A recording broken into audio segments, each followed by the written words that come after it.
Pilathara Pappinisseri KSTP റോഡിൽ പഴയങ്ങാടി എരിപുരം ഭാഗങ്ങളിൽ zebra line വരയ്ക്കാത്തത് യാത്രക്കാർക്ക് ഏറെ അപകട ഭീഷണി സൃഷ്ടിക്കുന്നു. എരിപുരം കവലിയിലാണ് ഏറ്റവും കൂടുതൽ യാത്രക്കാർ ദുരിതം അനുഭവിക്കുന്നത്. Madayi boys school, girls higher secondary, Wadihuda, Madayi college, Pazhayangadi taluk ആശുപത്രി, KCB തുടങ്ങി നിരവധി സ്ഥാപനങ്ങൾ എരിപുരത്തുണ്ട്. ഇവിടങ്ങളിൽ എത്തേണ്ടവർ എത്തുന്ന പ്രധാന ജംഗ്ഷനും ബസ് സ്റ്റോപ്പും എരിപുരത്താണ്. ഇവിടെ സീബ്ര ലൈൻ ഇല്ലാത്തത് ഏറെ അപകട ഭീഷണി ഉയർത്തുന്നുണ്ടെന്ന് യാത്രക്കാർ പറയുന്നു. ഈ സീബ്ര ലൈൻ ഇല്ലാത്തതുകൊണ്ട് കുട്ടികൾ റോഡ് മുറിച്ച് കിടക്കുന്നത് അതീവ വിഷമമായിട്ടാണ് കാണുന്നത്.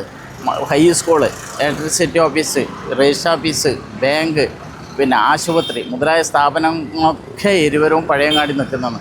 ഇവിടെ കാണുന്നില്ല, സമാന്തരമായിട്ട് ഒരു സീബ്ര ലൈനുണ്ട്. അത് ഇപ്പോൾ റീടാറിങ്ങോട്ട് കൂടി പോയിന് അവരത് ഉപേക്ഷിച്ച പോലെയുള്ളത്.